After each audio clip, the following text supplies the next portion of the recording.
Smith Show starts right now.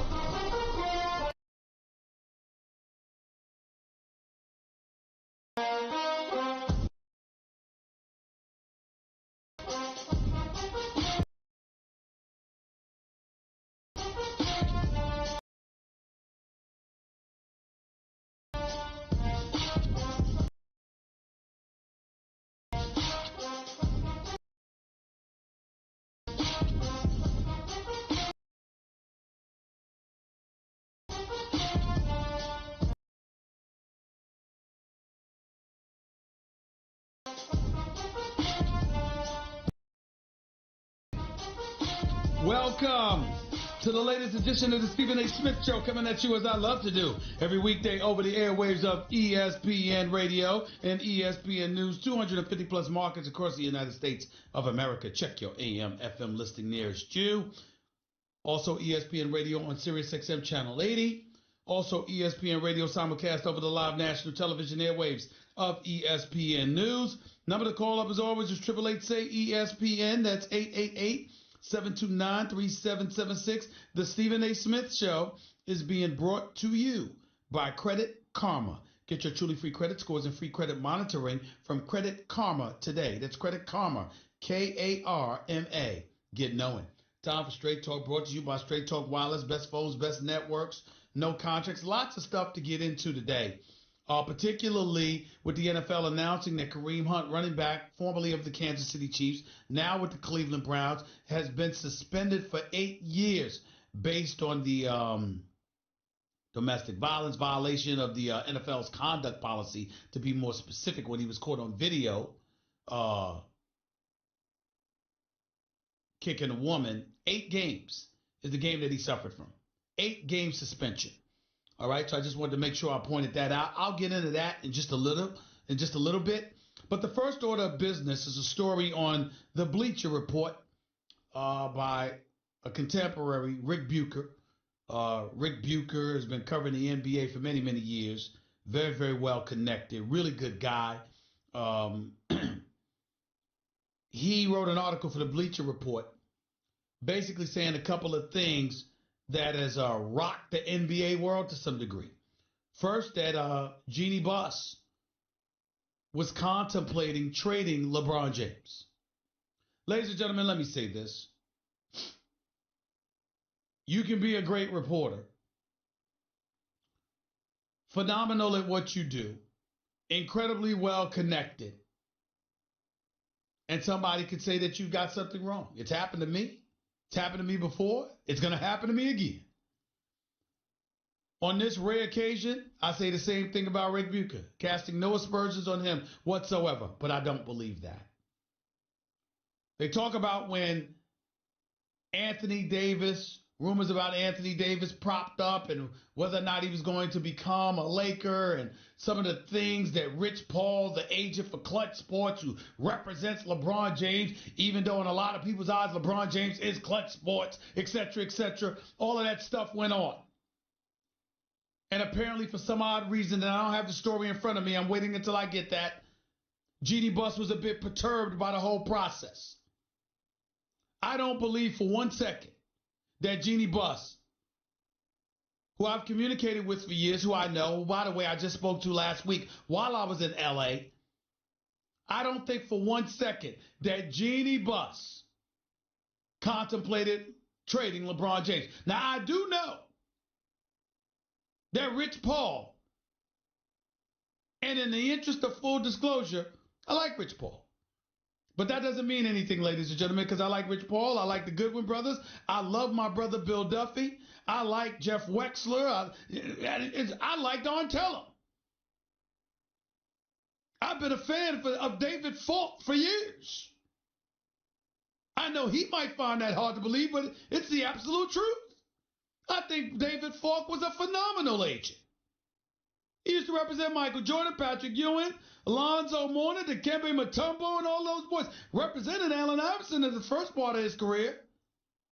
Very, very well connected to Georgetown. Represented John Thompson. I love David Falk. Fantastic agent.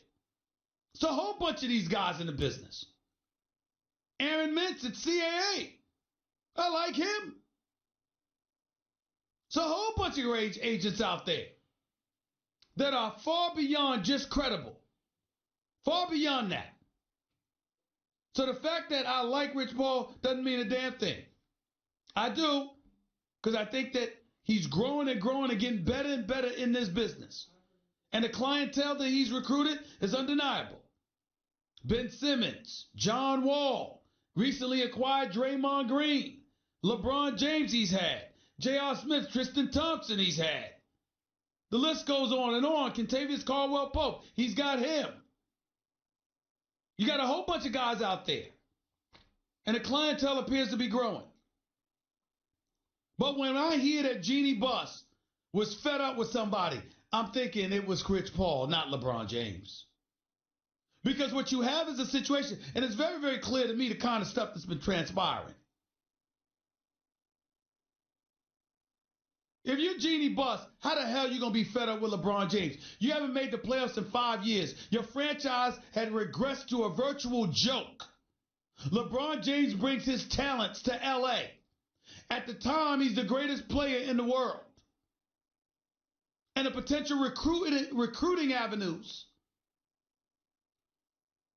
that were created by his arrival was unquestionable.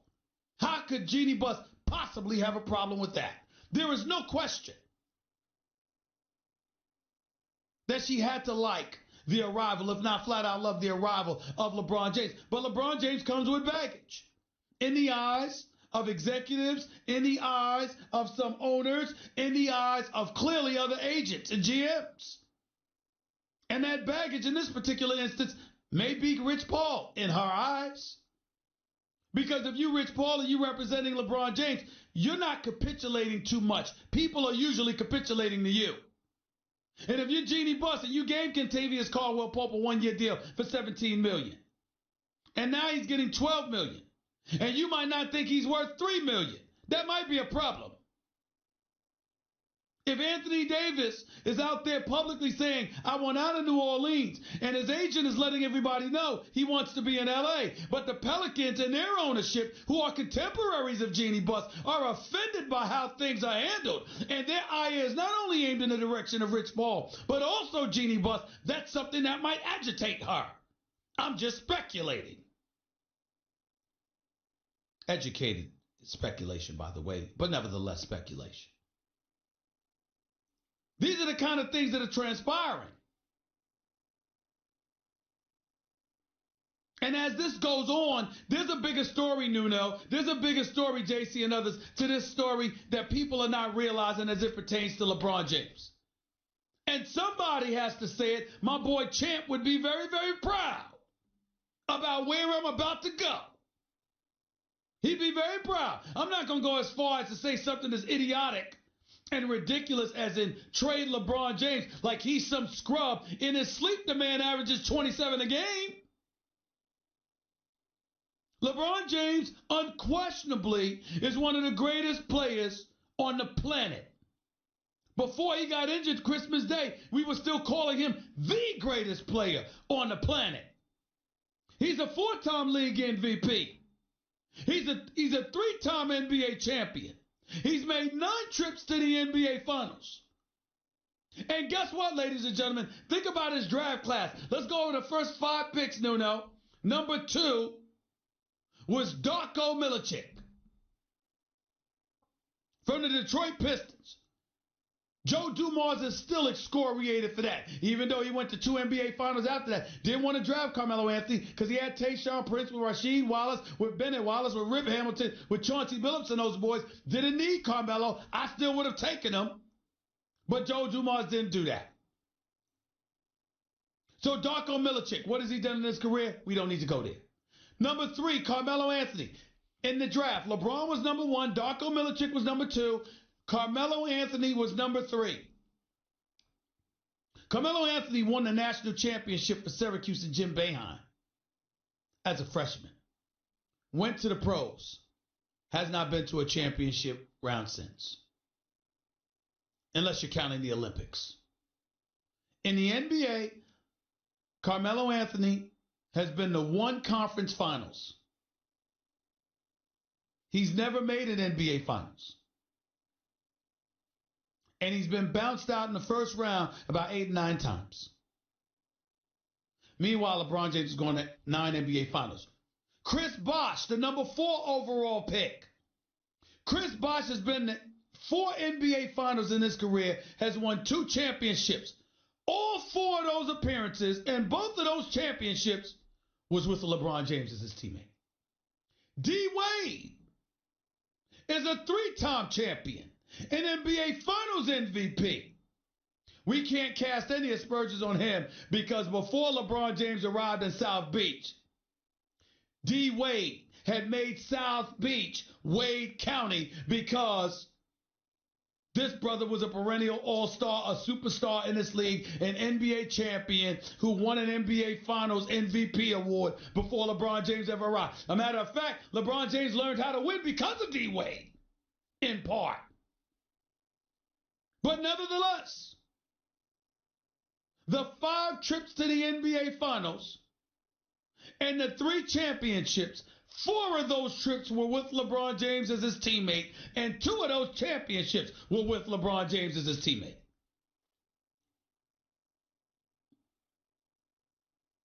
I don't know if there's anybody else in the 2003 class that's worthy of speaking of. I guess I got to look it up. Once my computer starts working, I guess I'll have to look it up. But the fact of the matter is, LeBron James and his greatness cannot be denied. LeBron James and what he's accomplished cannot be denied. But you want me to tell you what can be denied, Nuno? You want me to tell you what can be denied, JC? Your apparent fixation to not only empower yourself, but others around you in NBA circles.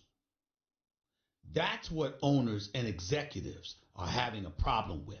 That is what is making LeBron James become that irritant.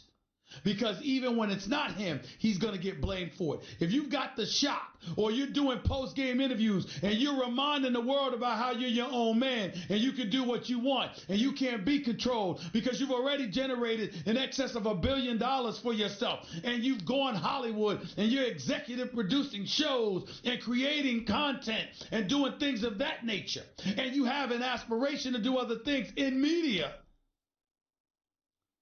Guess what, LeBron James? For the most part, he's right. He can do what the hell he wants. But somehow, some way, if you know anything about corporate America, if you know anything about billionaire boys clubs, if you know anything about the power structure that exists in this nation, and how you got cats that made money a different way, who look at you as labor, who look at you as players, and you are out there bloviating about how you can do what you want, when you want, how you want. Any opportunity that they get to humble you, they're going to take advantage of it. You think people ain't smiling at LeBron James on the verge of missing the playoffs for the first time in 14 years? He's been to 13 straight playoff appearances. They're having a ball with it. You think they're not laughing at LeBron James missing the final? Never mind the ratings. Never mind how the ratings are going to suffer. Never mind how the ratings have been suffering since LeBron James took his talents from Lake Erie to Southern California. Because he plays later in the evening and the games come on later. And as a result, you don't get those earlier ratings you were getting from LeBron James as a lead-in to those West Coast games. And it has affected ratings. You think they care about that? No, they don't care about that. They don't care about that because in reality, at the end of the day, although there should be an incredible level of appreciation for the greatness that LeBron James has put on display, it doesn't come without its critics. It doesn't come without its negativity. It doesn't come without people who are determined to take you down. Enter Rich Paul into the equation. Let's call this what it is. Ladies and gentlemen, there are people out there that believe the only reason why Rich Paul even matters is because of LeBron James. They think he would be just some kid selling T-shirts out of his trunk if it wasn't for LeBron James. That's how they feel about him, some of them. I keep this in mind for you. They don't say those kind of things about Maverick Carter. But they do say those things about Rich Paul. The difference between Rich Paul and Maverick Carter is Maverick Carter, management, businessman, etc. Rich Paul's an agent. Not to say that agents are not those things, but agents have to be bad guys. And agents create more enemies than folks that are sitting in Maverick Carter's position. So as a result, you're going to have people hating on Rich Paul. So they're going to bring up the fact that he tried to force the trade of Anthony Davis to LA. They're going to bring stuff like that up. They're going to remind them about how you hoodwinked folks and you used your cachet and leverage with LeBron James to get Tristan Thompson and J.R. Smith paid. They're going to say those kind of things about you. They're going to ask folks to look at contracts of players that you signed, wondering and questioning, did you do a good enough job for them? You're going to be under the gun. You're going to be critiqued ad nauseum. That is the life of Chris Paul today as we know it. But let me give y'all a little secret. It also happens to be a reason why you have some of these guys gravitate to him. Because they recognize the level of vitriol aimed in his direction. And they're offended by it. They're offended by it. This young brother grinding, doing his thing, and y'all don't want to recognize his talents. Y'all want to attribute it to his connection to LeBron James and LeBron James only. And y'all don't want to give him credit where credit is due. That's what the Draymond Greens of the world and others, like John Wall and others, are saying about Chris Paul. Because they respect him. And they like him. Excuse me. And because they feel that way about him, they're taken aback by the criticism that comes his way. And so it's not an accident that you see these stories. And it says stuff like Jeannie Buss apparently fed up with Rich Paul. It didn't say she was fed up with LeBron James. It didn't say that LeBron James is causing her problems. It intimated Rich Paul. Now, I didn't see that. I saw her being very nice to Rich Paul last week at the Staples Center when I was there. I didn't see that. But then again, who's to say it is or it's not true? We don't know. What we do know is this. This summer is going to be incredibly interesting. Because as I've told y'all on many occasions, we going to find out about LeBron this summer. I'm not talking about LeBron James, the player. We know what he is. A matter of fact, if LeBron's healthy next year, I'm going to put him in the MVP conversation because I don't think that LeBron will ever be more motivated in recent memory than he's going to be next season. As hungry as LeBron James was in pursuit of that first elusive championship, I think he's going to go back to that level of hunger. So as a player, I'm not concerned about LeBron. I'm concerned about LeBron, the recruiter. Who you going to get? KD ain't talking about coming to L.A. Not for the Lakers. Kawhi Leonard ain't talking about becoming a Laker. Kyrie Irving ain't talking about becoming a Laker. Kemba Walker ain't talking about becoming a Laker. Klay Thompson ain't talking about becoming a Laker. Who you going to get? I just named 5. I didn't name Jimmy Butler, the Tobias Harris, and other guys who ain't superstars, but they can play. I didn't mention them. You got about 7 or 8 high second tier to automatic first tier stars available in free agency this summer, and not a single damn one of them are talking about coming to LA to play with LeBron James. That's a problem. That's a problem. And if that doesn't, and if it materializes into that, where Lord help you, see, you know, John, people are not realizing this. The Lakers, it's not just about who you don't get. What if they go to the Clippers? What if they go to the Clippers? What if the Clippers become Yankees West and the Lakers get reduced to the status of the New York Mets? I mean, once upon a time, that was unconscionable. Could you imagine if that becomes the case with LeBron on the Lakers? I got news for you. Who's to say LeBron wouldn't ask to be traded? All of this stuff is getting very tricky. All of this stuff is heightening. And I look at that right now, and this summer is going to be very, very interesting. Because remember, according to our very own Mark Spears, for the undefeated website for us, Mark Spears said it best. He said, and he's telling the truth, Pelicans ain't trading Anthony Davis to L.A. They're not doing it. Ownership doesn't want to do it. They just don't want to do business with the Lakers when it comes to Anthony Davis. So where does that leave you? Where does that leave you?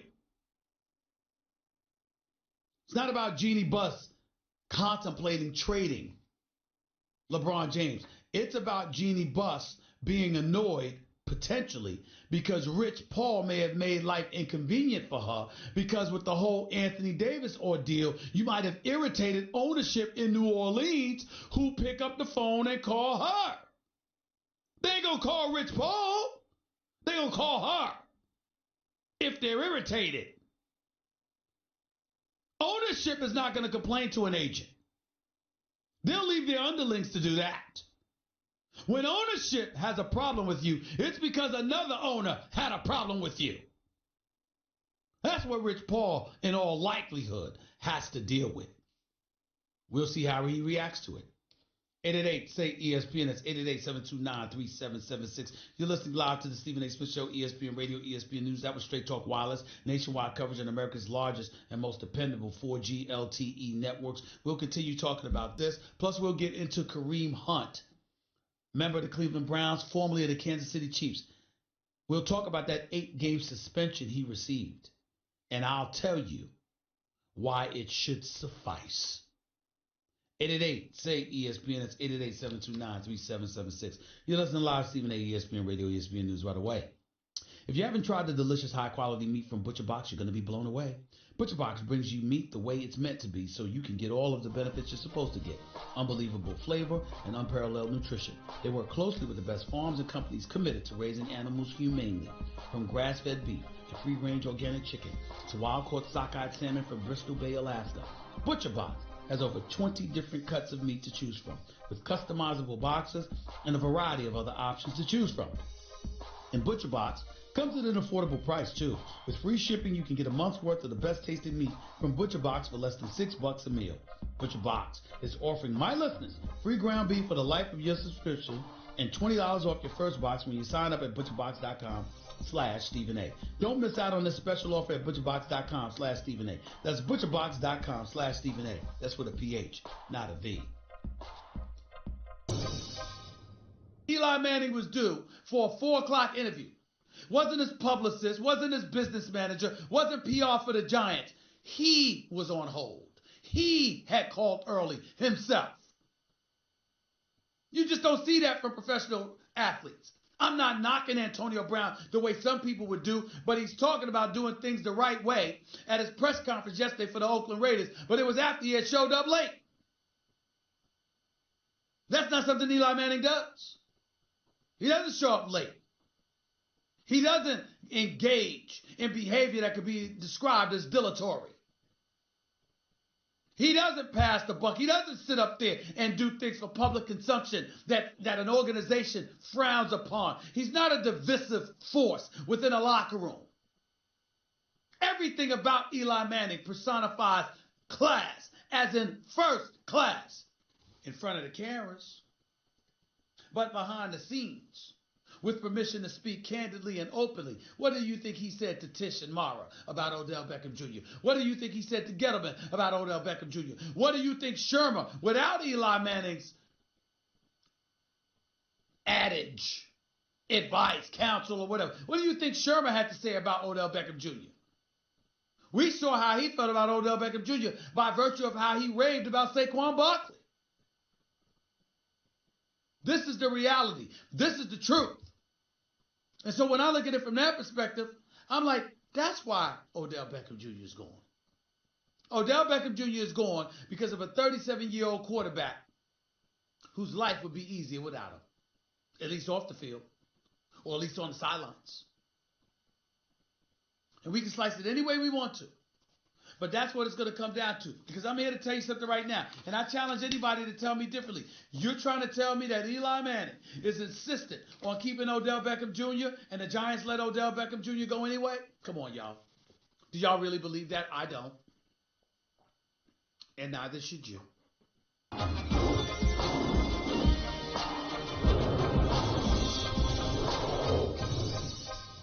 Progressive Insurance. Guests on the Stephen A. Smith Show appear via the Shell Pennzoil Performance Line. And you can always get in touch with the show through the 1-800-Flowers Twitter feed.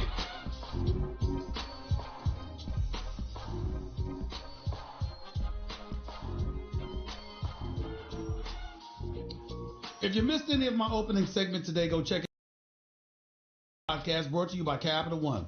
Capital One is reimagining banking, offering accounts with no fees or minimums that can be opened in 5 minutes. Capital One, hey, what's in your wallet?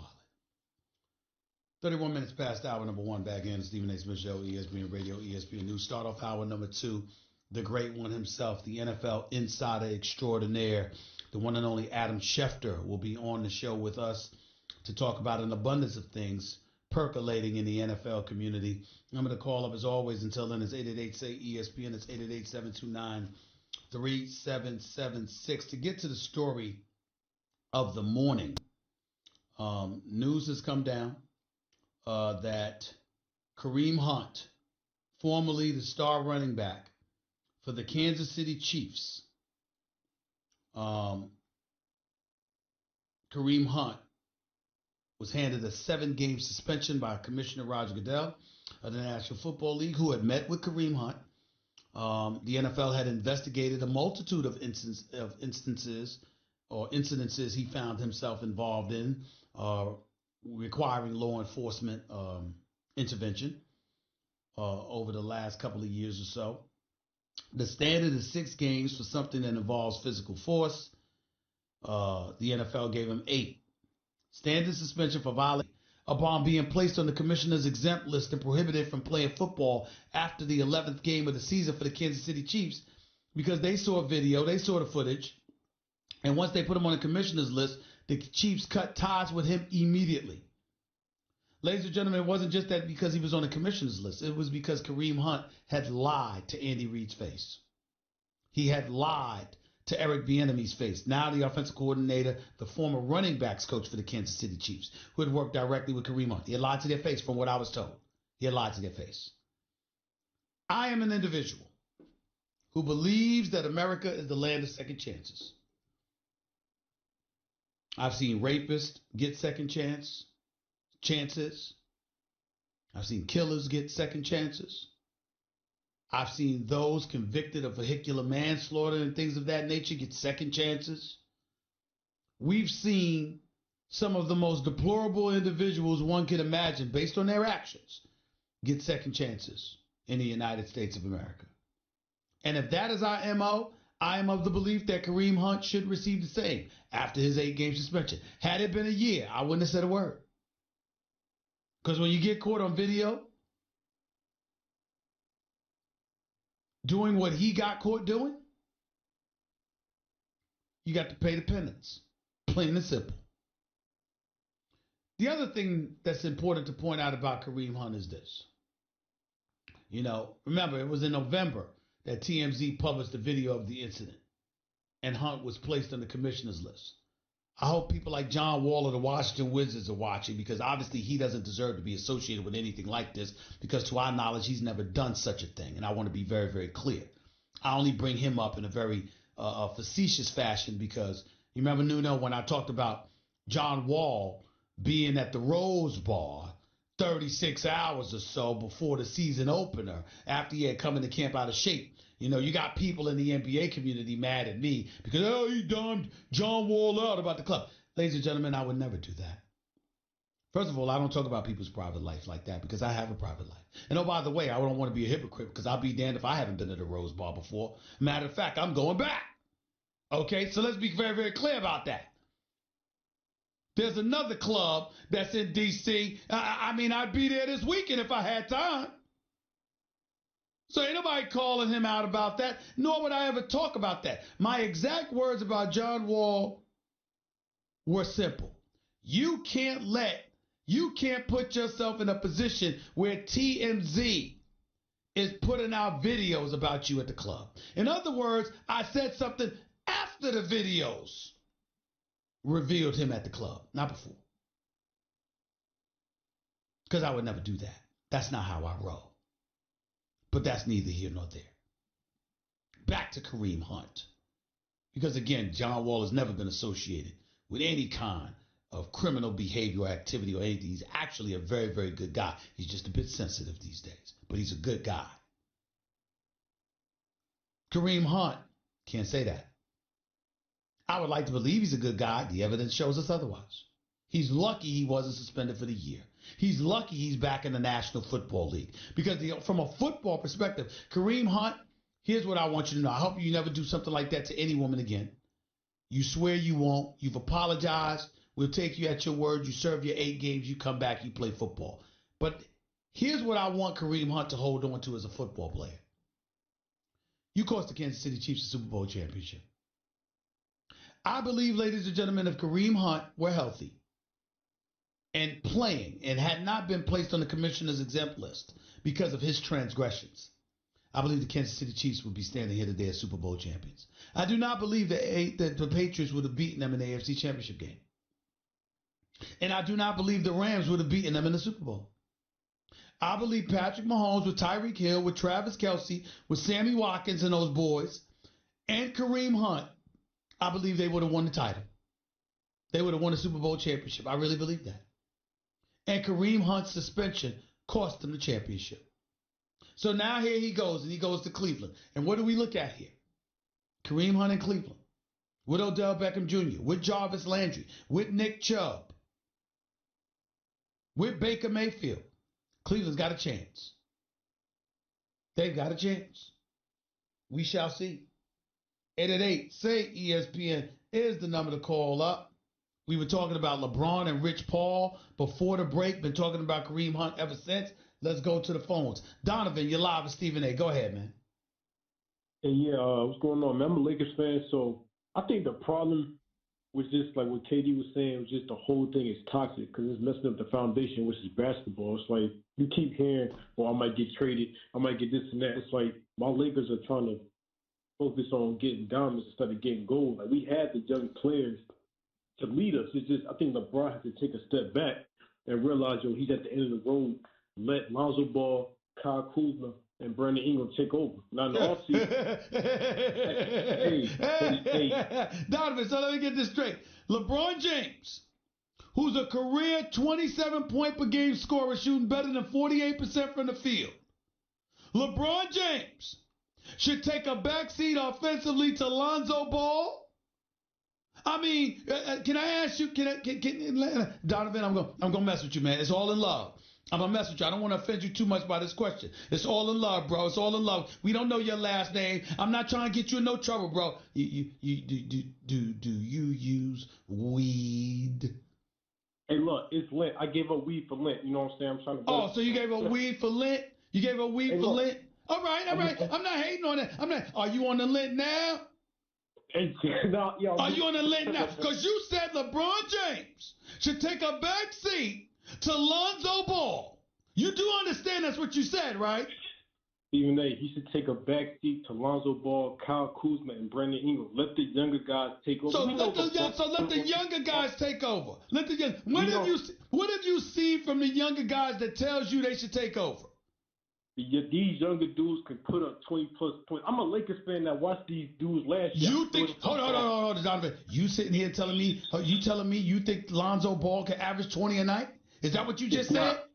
It's not Lonzo Ball. It's the whole younger core playing together. That's what I'm saying. I know. Okay, all right. I got you. You trying to soften it now because your boy's listening, and you knew I was gonna jump all over you because you tried to say that Lonzo should be elevated above LeBron. I was about to get you immediately drug tested. You know that. Come on, man. I was a Lakers fan saying I didn't want LeBron James, but I understand. Hey, he's here now. I understand what he does. I'm just saying. He's at All the right. end of his career. All right. You know what I'm saying? I got you, Donovan. I know what you're saying. I don't agree with it, but I know what you're saying. I appreciate the call, man. Thank you so much. Ladies and gentlemen, Donovan, we want to put our hands together and pray for this brother. He said LeBron should take a back seat because of Lonzo Ball and Brandon Ingram. I know he added Kuzma to the list, but I'm stuck on Lonzo. 888-SAY-ESPN. It's 888-729-3776. Back with more of your calls in a minute before Adam Schefter comes on the line. By the way, you never know what goes out. You know what never goes out of style? Surprising a friend or loved one with buy one, get one free multicolored rose bouquets for $29.99 from 1-800-Flowers.com. To order, go to 1-800-Flowers.com/ESPN. Back with your calls in the morning. Gentlemen, you've been sitting around for too long. Whether you want to get to the game, NFL, college, MLB, or concert, look no further than Vivid Seats, the official ticket partner of ESPN. Go to 3 against the Cleveland Cavaliers in the NBA Finals when Steph and Clay were struggling and Kevin Durant just said, give me the damn ball, and dropped 43, including a dagger from 3 in LeBron's face. I mean, have y'all forgotten this stuff? Kevin Durant is that great. He's that great. What do you think's going to happen? And they didn't have him as a security blanket last night and still beat the fully loaded Houston Rockets. Y'all think this is good news? It's not good news. You know what I saw last night? I saw a Houston Rockets team that could beat anyone except the Warriors.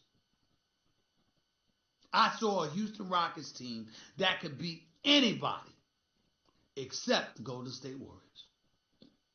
Here's the problem. That's who you got to beat if you want the crown. They're standing directly in your way, daring you to do something about it, and Houston couldn't do a damn thing yesterday. That's the reality. That's the inescapable reality. I hope Houston gets it together. I wouldn't mind being in H-Town for the NBA Finals. I'd love it. But I think it's important to recognize that the likelihood of it happening this year is slim to none. It's slim to none. Because these Golden State Warriors are special. You know what they are? Whatever the hell they want to be when it's really, really time.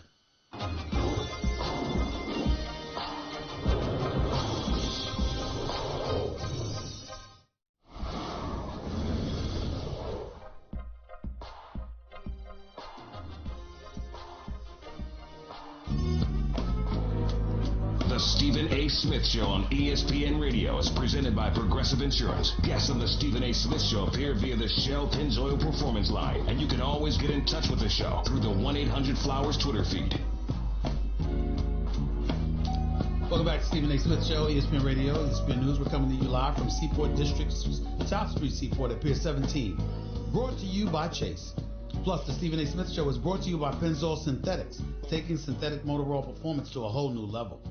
So make the switch to Pennzoil Synthetics today. Otha, you're live with Stephen A. What's up? How you doing, Stephen? This is me out of Fort Worth. Man, let me ask you a question. Where is Kobe in all this? Where is Kobe in all this? Because all I'm saying is I don't see Magic and Genie riding the ship because, unfortunately, they strike me as the same. All right, let me stop you right there. Kobe just won an Academy Award. You know that, right? Yeah. Kobe ain't got no interest in being in management, basketball operations. I believe, not that Jeannie didn't have a relationship with Rob Pelinka, who she's known for years because Rob Pelinka represents Kobe, and Kobe swears by Rob Pelinka, loves Rob Pelinka, and swears by him, thinks that he's a genius basketball-wise. As the GM, he's in that position in some people's eyes because Jeannie wants Kobe to remain a part of the Laker fabric. Kobe means the world to her, and his recommendations matter. And he highly recommended Rob Pelinka, and that's why Rob Pelinka is there. So if you had to answer your question directly about where is Kobe in all of this, Kobe's in the GM's office, a.k.a. Rob Pelinka. Because I'm just saying he's the killer instinct in all this. Magic, let's just get this straight. Magic is too friendly. How you going to go down there? Because you know just as well as I do, after fear comes Anger. So when he went down there apologizing for not trading people, now they angry. Okay, Stop right there. Stop right there, sir. He never apologized. Magic Johnson went down there and told him, this is a big boy game. Y'all grown men. This is professional sports. Y'all know how this goes.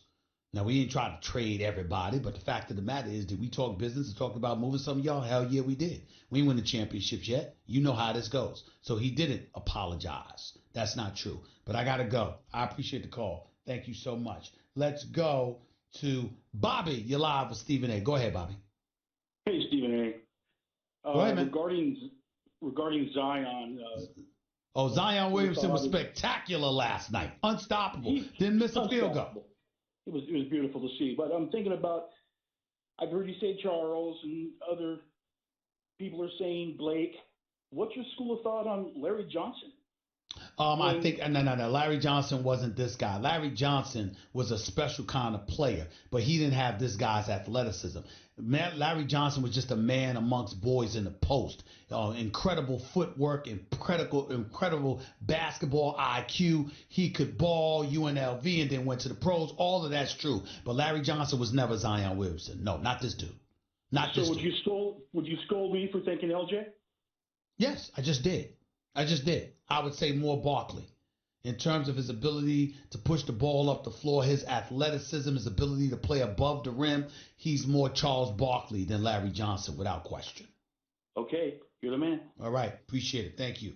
888-SAY-ESPN. It's 888-729-3776. You heard the news, Kareem Hunt suspended for 8 games. He'll arrive with the Cleveland Browns mid-season. Don't get me wrong. He's allowed to work out until August 31st. Once the season begins, he's not allowed to be around the team. He's going to be suspended for 8 games by Commissioner Roger Goodell for violating the NFL's conduct policy. We've got that to talk about. Odell Beckham Jr. being traded to talk about, along with a host of other things. And who would know better than the great Adam Schefter, the man, the myth, the legend himself, the ultimate insider. He'll be right here up next with Stephen A., ESPN Radio, ESPN News. Hour number 2 coming at you next. The Stephen A. Smith Show starts right now.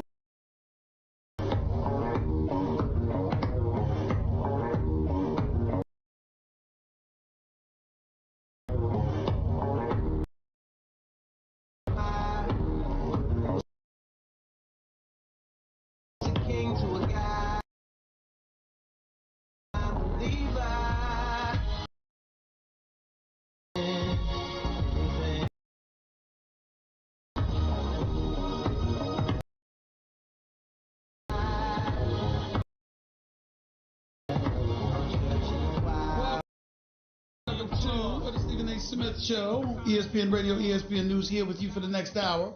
Number to call up as always is 888-SAY-ESPN. That's 888-729-3776. The Stephen A. Smith Show is being brought to you by Credit Karma. Get your truly free credit scores and free credit monitoring from Credit Karma today. Credit Karma, K-A-R-M-A. Get knowing. Plus, ESPN Radio is presented by Progressive Insurance. Protecting your small business is a very big deal.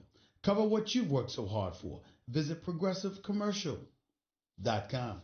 888-SAY-ESPN. It's 888-729-3776. Any moment now, we'll be on with the great Adam Schefter, who will come on and talk to us about an abundance of NFL news that has taken place over the last several days or so. So looking forward to having that conversation with him. He'll be on the line with us any minute. But until he arrives, is he there? Because I'm seeing, he's there. We don't have to wait. Adam Schefter is there right now. My man, what's going on? How are you?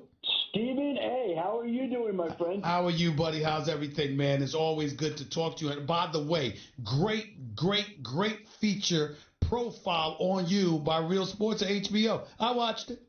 I just want to let you know. Thank you for what it was very humbling. They do a tremendous job, and John Franco and Chapman Downs, the producer, did a great job, and I was flattered and honored to be profiled on a show that I've always watched and always admired. Well, you definitely deserved it. Make no mistake about it. We're talking to Adam Schefter, the great Adam Schefter, right here with Stephen A., ESPN Radio, ESPN News. All right, let's get right to some NFL news. You obviously broke it this morning. Kareem Hunt being suspended for 8 games by Commissioner Roger Goodell. Take us through the process that led up to the 8 games as opposed to 6 games or even 10 games or getting suspended for the season. Why did they come with that, or why did they come to the conclusion of an 8-game suspension? Well, Stephen A., I think that, honestly, I have been hearing during the season that it could be 10 to 12 games. And I think what happens here in the course of these discussions is Kareem Hunt went to the league office, sat down with the commissioner. He's been in anger management counseling since the Chiefs released him. He's been in alcohol counseling since the Chiefs released him. He's tried to take the steps that he believed he needed to gain entry back into the league and to have the suspension be as short as possible. And I think in this particular case what happened is, I don't know this. I'm speculating. Being that I kept hearing it's going to be 10 to 12 games, it wouldn't surprise me if during the course of the conversations with Kareem and his legal team, the NFL said, look, we're going to suspend this guy 12 games. And they said, well, we don't think that's fair. We think it should be 4 to 6 games. And they said, well, we don't want to go through this long, drawn-out appeal process and have this be on SportsCenter every single day throughout the spring and summer. What if we come up with a happy medium? NFL is comfortable with 8. Are you comfortable with 8? Yes, we're comfortable with 8. And they come to that so that he doesn't appeal it, which he's not. And everybody just goes on. They turn the page. The NFL announces it on a Friday in the busiest week of the league year when the college basketball is on ESPN round the clock. And everybody just wants to move on from it. It's hard to forget the images of Kareem Hunt pushing and shoving a woman. And you always have to wonder about her and how she's doing. And it will always be a part of his resume and his character. And I think he's tried to grow from that. And you hope that the woman is okay from that. But the league felt like with his cooperation in this case and him not appealing, my guess is that it was going to be longer. And with the lack of appeal, everybody was good on signing off at 8. Did the NFL reach the conclusion that he may have been a bit inebriated? He had been drinking at that particular moment in time when this all happened? I don't know that they reached that conclusion, but I think that it's fair to say, Stephen A., whether it was that night or the other 2 incidents that he was involved in, because keep in mind there were 3 separate incidents that the league looked into, investigated, reviewed documents for, interviewed witnesses. There were 3 incidents over the course of a calendar year that involved Kareem. I think that the league deduced that alcohol played a role in this. How much? I don't know. But it was a part of it. It was a part of it, and that's why he's going through alcohol counseling now. Adam Schefter, one of the reasons why I'm shocked that it was just 8 games is in this regard. If they're doing their investigation, I'm looking at the fact that the Kansas City Chiefs have basically let it be known that they were lied to, that he lied to their face. And I think that at times that those are the kind of things that ultimately count against you when somebody is trying to make a decision on what level of punishment you deserve. Talk to me about that for a second. Yes. Yeah, but he paid the price for the lying from the Kansas City Chiefs. That's why when the video surfaced on Friday, November 30th, and it surfaced, if my memory serves me correctly, the video came out about 2, 3 o'clock in the afternoon, and by 5 or 6 that night, he was released. Yeah. And the reason he was released was because he lied to the Chiefs. The NFL doesn't factor whether he lied to the Chiefs into its decision about how long Kareem Hunt is going to be disciplined for. They're looking at 3 separate incidents. The Chiefs took the action they did to a certain extent because he lied to them. He wasn't honest to them. And the Chiefs couldn't live with that, with a guy that basically misled his employers. So he was released in Kansas City. And now the NFL conducted its investigation based on the fact that there were 3 separate incidents of violence, alleged violence, of video, of pushing and kicking a woman, of assault, of whatever it may be, alcohol. And so the league determined from those 3 separate investigations that Kareem Hunt deserved an 8-game suspension. Him lying to the Chiefs had nothing to do with the NFL's decision.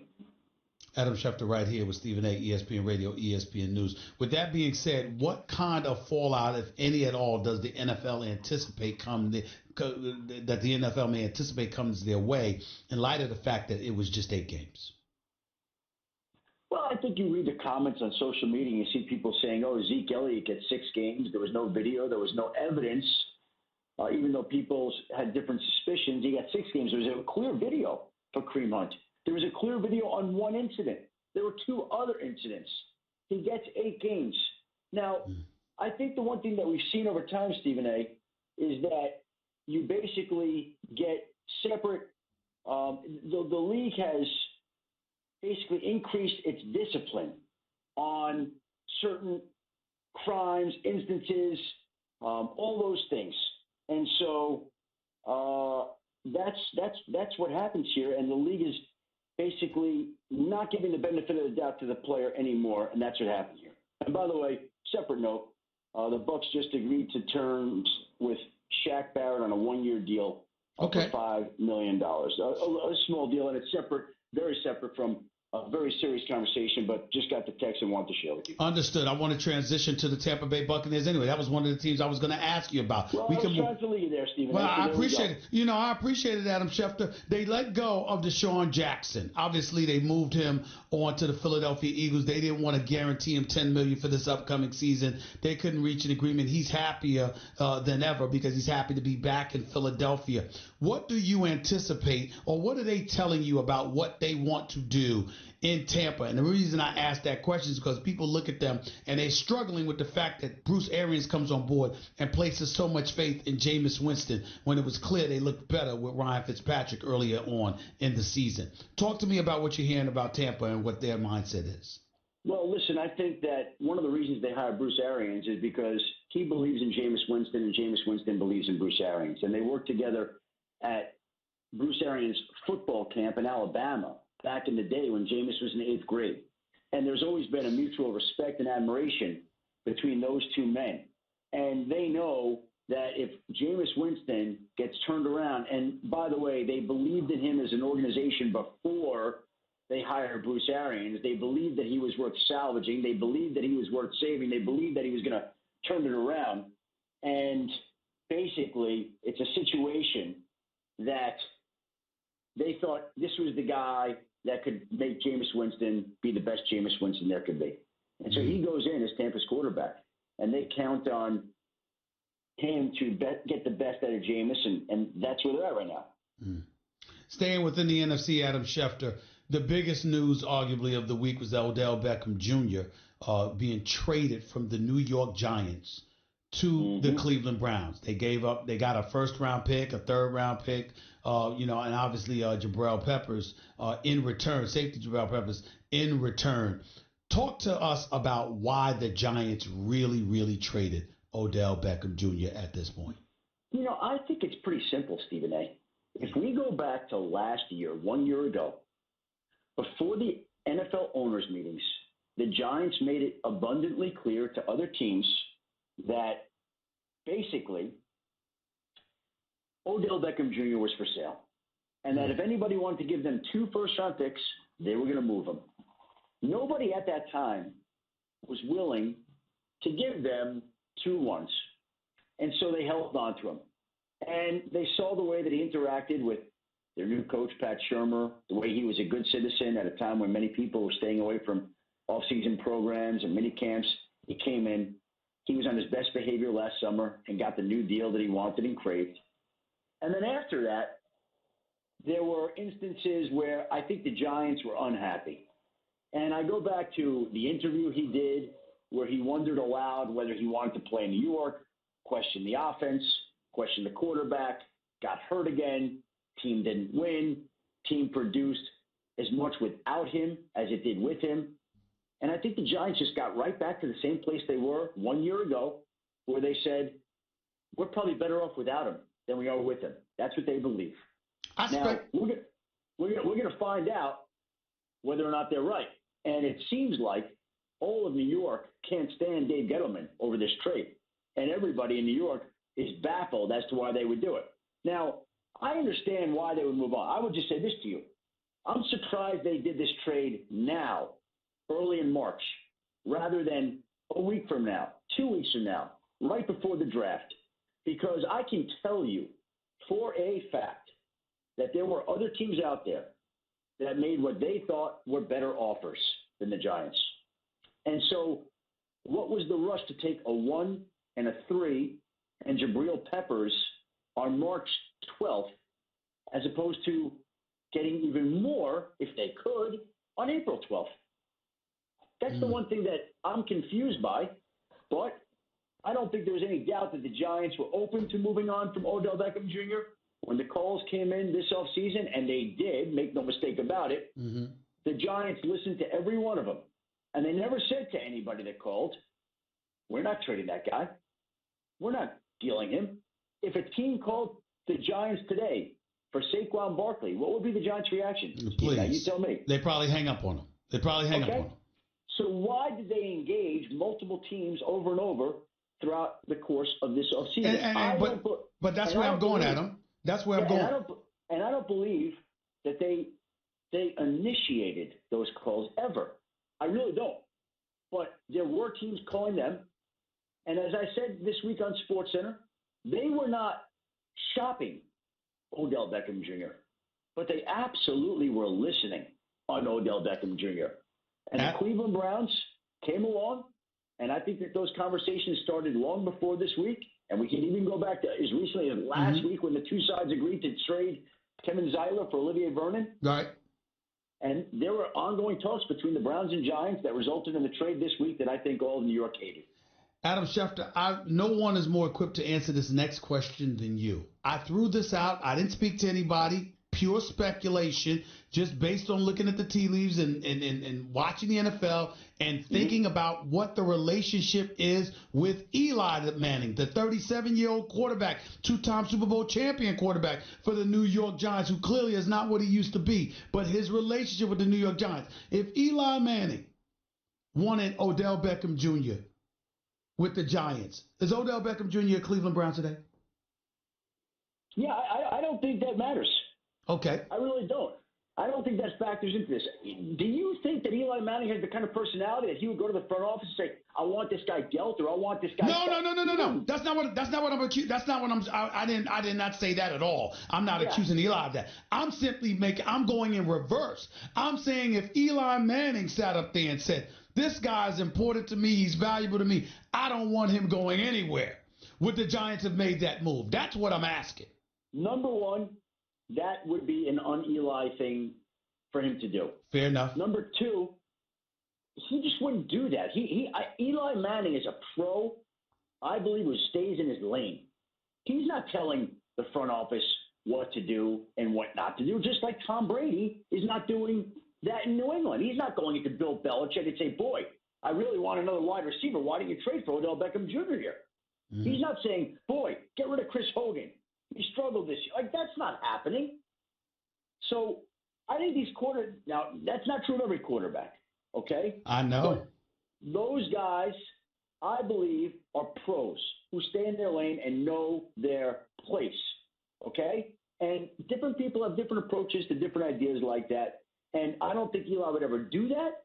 And even if he did, I don't think that they would listen. I think that Dave Gettleman and John Mara and Pat Shurmur, they would do what's best for the Giants, no matter what their quarterback thought. Now, if Eli Manning went to them during the season this year and said, "Guys, God, it's tough out here. Like, we don't got enough receivers. Can we get some help in there? You got, hey, Eli, we're going to try to help you." But they would be smart enough to recognize what he knows. Adam Schefter right here with Stephen A., ESPN Radio, ESPN News. Let me transition to the AFC, Adam Schefter, with the Pittsburgh Steelers, because their best wide receiver, Antonio Brown, is now an Oakland Raider. Their best running back, Le'Veon Bell, is now a New York Jet. When you look at the Pittsburgh Steelers, particularly considering what you just said about Eli Manning, how are we all to look at that situation in Pittsburgh, particularly as it pertains to Big Ben Roethlisberger, Mike Tomlin, in light of Jesse James going to Detroit, speaking out against the team in terms of its dysfunctional tendencies? Le'Veon Bell sitting out last season. We know why. Antonio Brown creating the ruckus he created to get up out of Pittsburgh. How are we supposed to look at the Pittsburgh Steelers today? Well, I think they are at an interesting point in their history. It's a situation where basically, and I'm just dealing with a lot of different things here, Stephen. I apologize. Don't worry about it. I understand. So I think that 1 year ago, this team was built around Ben Roethlisberger, Killer Bees, Ben Roethlisberger, Le'Veon Bell, Antonio Brown. Now, the two best playmakers in your team are in separate places. And I think if your team and the two best playmakers on your team won out and wind up in different places, I think that merits discussion and scrutiny and questioning within to say, why did our guys want out? Why do they not want to be here? What's going on? What's wrong? What do we need to address and fix? And if they're not thinking of self-scouting and self-criticism, they're not operating honestly and transparently, because clearly there are issues and there's something wrong when two guys want out like that. Now, I'm not excusing Antonio Brown for what he did in the final week going AWOL, and Le'Veon Bell probably should have taken that deal when it was offered. But there was such animosity that built up with the way the offensive line talked about Le'Veon Bell, between Antonio Brown and Ben Roethlisberger. Who knows who's right and who's wrong? But the one thing that I can say is wrong is what was going on in Pittsburgh with the culture. That seems to be wrong. There seems to be something wrong. And by the way, they lose Antonio Brown and Le'Veon Bell, and they lose Jesse James to Detroit. And oh, by the way, we got a situation where they also lost one of the best offensive line coaches in the game, Mike Munchak, who left to go take a similar job in Denver. And yes, he's got a daughter who lives out there, and yes, it's easier for his family, but he still left when he'd been in Pittsburgh for a while. So it's just interesting that they're in a spot where so many people did leave, so many key people, and they've got some excellent people that they'll now be leaning on. James Conner's a great running back. Juju Smith-Schuster's a great receiver. No team has done a better job than the Steelers at uncovering talent at wide receiver in the mid-rounds of the draft. Every year they seem to find somebody. They're amazing at that. But they've got some real issues that they got to figure out there. Before I let you get on out of here, look at Le'Veon Bell, going back to him in New York. He wanted to basically change the market. He didn't want to be paid as a running back. He wanted to be recognized as an all-purpose back that did dual things in terms of running and catching the football. And he definitely was looking for more than $16 million a year. He ends up with $35 million guaranteed, a $52.5 million deal. He's still being paid less than Todd Gurley. He winning all of this in the end? Le'Veon Bell, was it worth it in the eyes of NFL officials? Listen, I think the simple-minded approach is to say, oh, you lost out on that money, and you'll never get back that $14.5 million. And there's an element of truth to that. Right. But who knows what drives a guy, right? Like, if he had played last year, who's to say that Pittsburgh wouldn't have run him into the ground? He wouldn't have had 400 more carries. He might have gotten an ACL. Who knows what happened for $14.5 million? Then he wouldn't have gotten the $35 million guaranteed this offseason. Were the numbers better from Pittsburgh on the deal they offered last year than the deal? Yes, they were. Okay? Should he have taken it? Probably. But he said he doesn't regret it. Now, is he being proud? I'm sure there's no element of truth to that. But how do we know? You know what? He didn't want to go back there. How do we know that he didn't want to play behind the offensive line that kind of mocked him? How do we know that there weren't other issues? Everybody gets to do what they want with their life. Right. Last question. Go ahead. That's what he chose. Last question for you. Switching to the draft. Is it a foregone conclusion that Kyler Murray is going to be the number one overall pick taken? You know, I never want to say foregone anything with the draft. Like that, you know, that's just a mistake to do that when we are 6 weeks out of the draft. Like, do I think that Kyler Murray is squared in the conversation for the number one pick? Yes. If I had to bet $1 today, would I bet it's Kyler Murray? Yes. Do I think things could? Sure. I mean, but I think right now the breadcrumbs lead us to Kyler Murray at 1. Now, whether that comes off 6 weeks from now, we'll see. But I think that's the way it's tracking right now, and we'll see if Arizona itself comes to that conclusion as well. Adam Schefter, always appreciate the great work, buddy. Thank you so much for taking time out of your very, very busy schedule to come on the show, buddy. You got it. Thanks for having me, and have a great weekend. All right, buddy. You do the same. And say hello to your family. That beautiful, wonderful daughter of yours. What a great girl she is. She is special. Thanks a lot, buddy. You take it easy. All right. The one and only Adam Schefter right here with Stephen A. ESPN Radio, ESPN News. 888-SAY-ESPN. That's 3776. You're listening live to the Stephen A. Smith Show, ESPN Radio, ESPN News. By the way, if you haven't tried the delicious, high-quality meat from Butcher Box, you're going to be blown away. Butcher Box brings you the meat the way it's meant to be, so you can get all of the benefits you're supposed to get. Unbelievable flavor and unparalleled nutrition. They work closely with the best farms and companies committed to raising animals humanely. From grass-fed beef to free-range orange chicken to wild-caught sockeye salmon from Bristol Bay, Alaska. Butcher Box has over 20 different cuts of meat to choose from with customizable boxes and a variety of other options to choose from. By the way, that was organic chicken, not orange chicken. And Butcher Box comes at an affordable price. With free shipping, you can get a month's worth of the best tasting meat from Butcher Box for less than $6 a meal. Butcher Box is offering my listeners free ground beef for the life of your subscription and $20 off your first box when you sign up at butcherbox.com/Stephen A. Don't miss out on a special offer at butcherbox.com/Stephen A. That's butcherbox.com/Stephen A. It's with a PH, not a B. Craving even more of Stephen A? Him of all people. For around-the-clock access to the man? I'm Stephen A. You can follow him on Twitter and Instagram.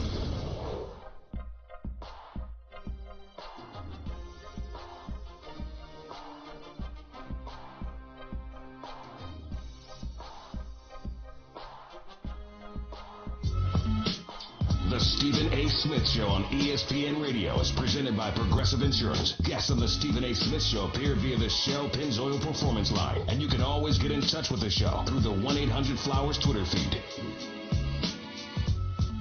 The NBA is on ESPN Radio. Tune in Sunday as Joel Embiid and the Philadelphia 76ers visit Giannis, the Greek Freak, Antetokounmpo, the Milwaukee Bucks. Presented by Indeed. Coverage begins at 3 p.m. Eastern on most ESPN radio stations. Back to the phones we go.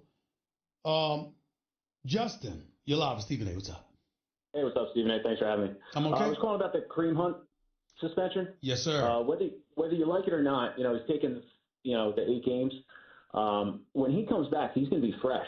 He's going to be fresh, ready to go. I agree. I think the NFL needs to take a look at their suspension policy. I think, if they're going to suspend players for whatever it may be, they need to take the suspension off the last of, the regular season.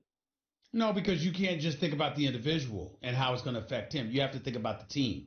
The team doesn't deserve to suffer because of the transgression of one player.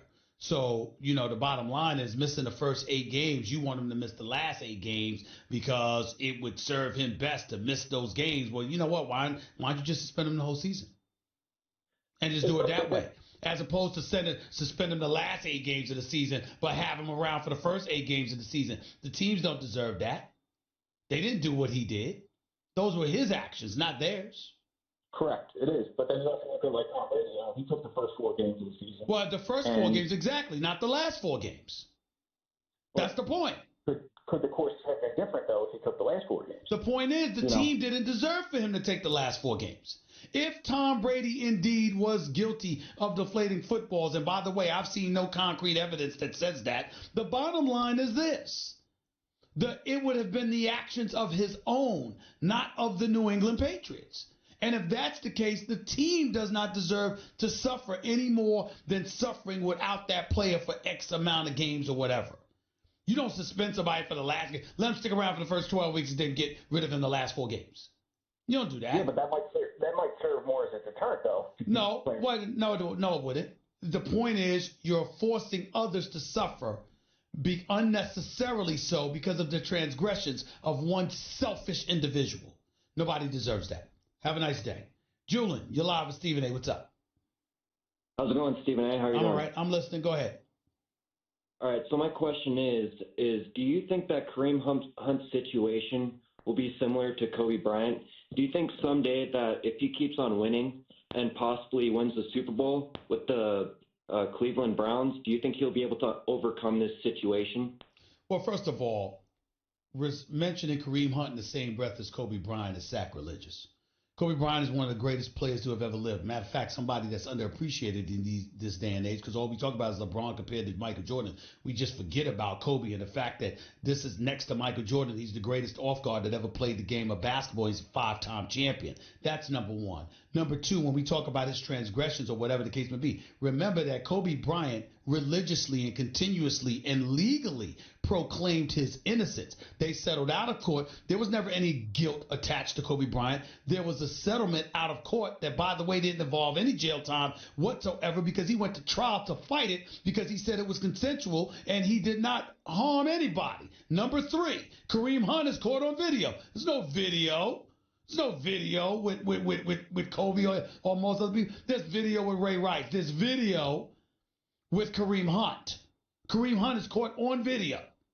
You believe something about Kobe. What have you seen? Because the fact of the matter is there is no evidence about Kobe. It's one person's word against his. And he fought it legally and ultimately a settlement was reached. But there's no evidence against him. There's evidence against Kareem Hunt to the point where he wouldn't even think about appealing. A matter of fact, there's enough evidence against Kareem Hunt where we're questioning law enforcement officials in Cleveland as to why he was never arrested. Right. Do you think, though, if he wins the Super Bowl with the Cleveland Browns, do you think they'll overshadow this incident with him? Yes, eventually. Lady? Yes, eventually. If he played lights out, you would never forget it. But when people move on, yes, they're going to move on the second he gets back to the field. Appreciate the call. Sean, you're live with Stephen A. What's up? Yes, how you doing, Stephen A? I'm all right. Go ahead. All right. About the Kareem situation, I was just wondering the dynamics of that with Odell Beckham and Landry, and then you have a scrambling quarterback. Do you think that they can actually own the AFC and possibly make it to the Super Bowl next year? Well, I just think that the Patriots have to be the favorites until further notice. I think the best thing that you can say about the Cleveland Browns right now is that you expect them to make the playoffs. With the roster that they have, Olivia Vernon, with Myles Jarrett, with Denzel Ward on the defensive side of the ball, with Baker Mayfield having Odell Beckham Jr. and a Jarvis Landry, with Kareem Hunt coming after 8 games and Nick Chubb already there. There is simply no excuse for this Cleveland Browns team, barring injury. There's simply no excuse for them not to make the postseason for the first time since 2002. That much you can say. I think going beyond that, I think it's a bit excessive at this particular moment in time. Let's let them crawl before they walk and make the playoffs first. Okay, and one quick question. I love you. I watch you all the time. You're one of my favorite people always to watch. How about my Redskins? If we just get one more safety and two receivers, a few plug-ins here and there. Will you stop? You just said a few plug-ins here and there. Goodbye, man. Have a nice day. I appreciate the love, but goodbye. You calling about the Redskins? First of all, I wonder about you because you called about the Redskins. We know they're just not there. We know that. Okay? Who's going to be their quarterback? Do you even know? Why don't you call me when that happens? Thank you. Let's go to Raymond. You're live with Stephen A. What's up, Ray? Yes, thank you. Thanks, Stephen A., for taking my call. I'm a first-time caller, so I'm a little nervous. I'm going to try to make it as quick as possible. Go ahead. I've been watching you for years. I'd like to say I read a column about you that you wrote about 20 years ago in a state nearby. I'm in South Jersey, and I knew that you were going to be the man 20 years ago. You've been the man for a long time. But anyway, the NFL issue, I know everybody want to talk about NFL and Kareem Hunt. I want to talk about the NBA real quick. And my main man, KD, he's been my man since he started playing. I think, first of all, he's proved he's the number one player in basketball. But I want to talk about what is making it so difficult for him and free agency. Why it's so difficult, why it's going to be difficult. Well, the difficulty is about him because he has all the cards. KD can go where he wants. Think about it. Who's going to tell him no? If he says, I want to go to the Clippers, you think Steve Ballmer and Doc Rivers, those boys, going to tell him no? Of course not. If he decides he wants to go to L.A. with the Lakers, you think Magic Johnson's going to tell him no? Of course not. If he decides he wants to come to New York, you think the Knicks are going to tell him no? Hell no. What if he decides to go to Brooklyn? Hell no. What if he decides to stay in Golden State? You think they're going to tell him no because we want to play Klay Thompson. We want to pay Klay Thompson. We don't want to pay you. That's what you think they're going to tell Kevin Durant? No. It's not going to happen. He can go where he wants. So the difficulty is in his own mind because he's so great, second greatest player in the world as far as I'm concerned, that Kevin Durant can go where he wants to go, and he'll have to make that call. Yeah. I want to give you some food for thought, though. I'm gonna just throw it out there. Some food for thought. Hurry up. Go ahead. His agent is Rock Nation.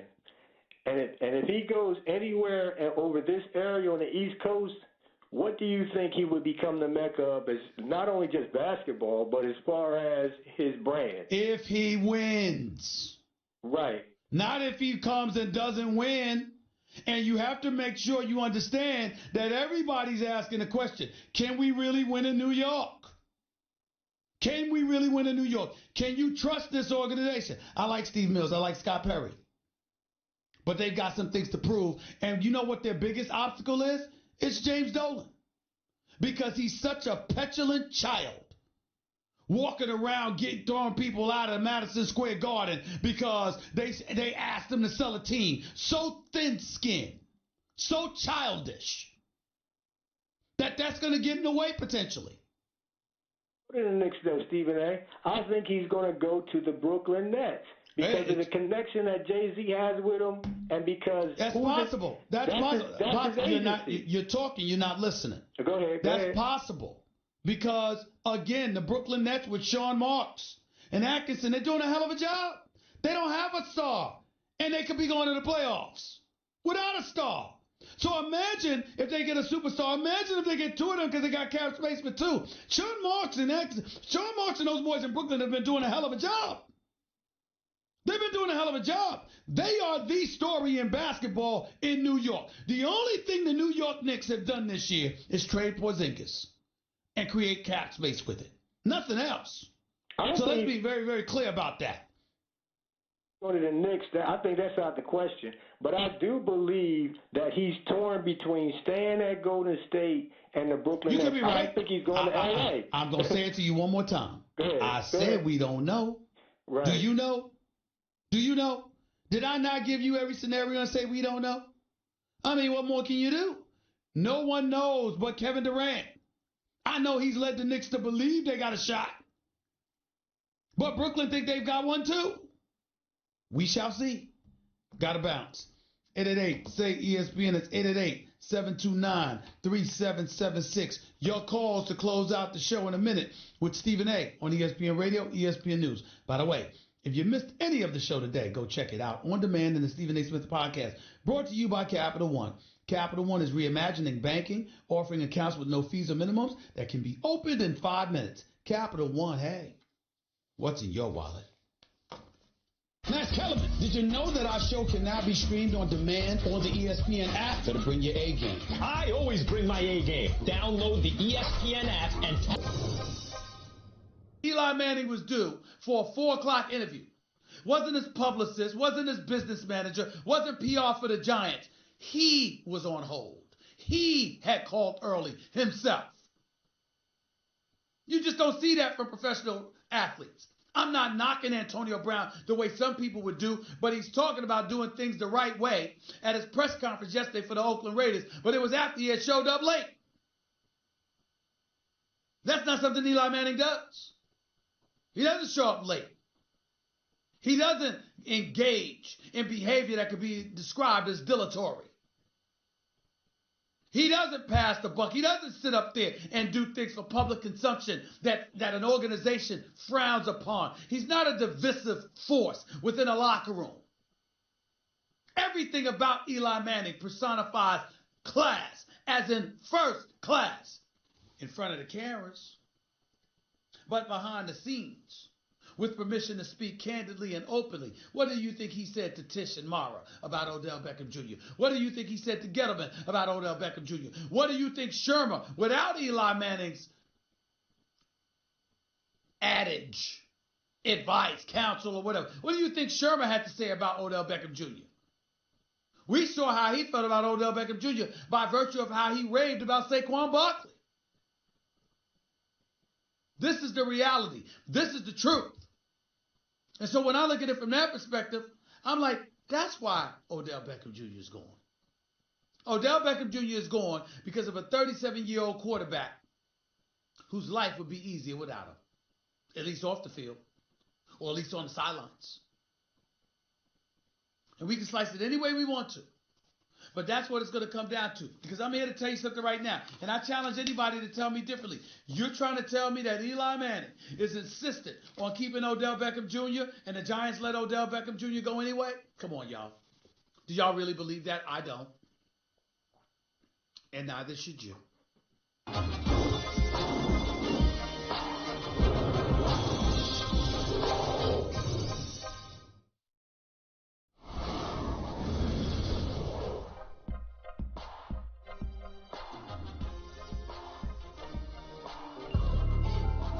The Stephen A. Smith Show on ESPN Radio is presented by Progressive Insurance. Guests on the Stephen A. Smith Show appear via the Shell Pennzoil Performance Line, and you can always get in touch with the show through the 1-800-Flowers Twitter feed. It's almost tournament time. Tune in tonight for the Big 12 semifinals presented by Scott's. Coverage begins at 6:30 p.m. Eastern on ESPN Radio and the ESPN app. Plus, ESPN Radio is presented by Progressive Insurance. Customers who switch to Progressive can save an average of $668. Call or click today and find out if we could save you hundreds on your car insurance. Breaking news, the Miami Dolphins have just traded quarterback Ryan Tannehill to the Tennessee Titans.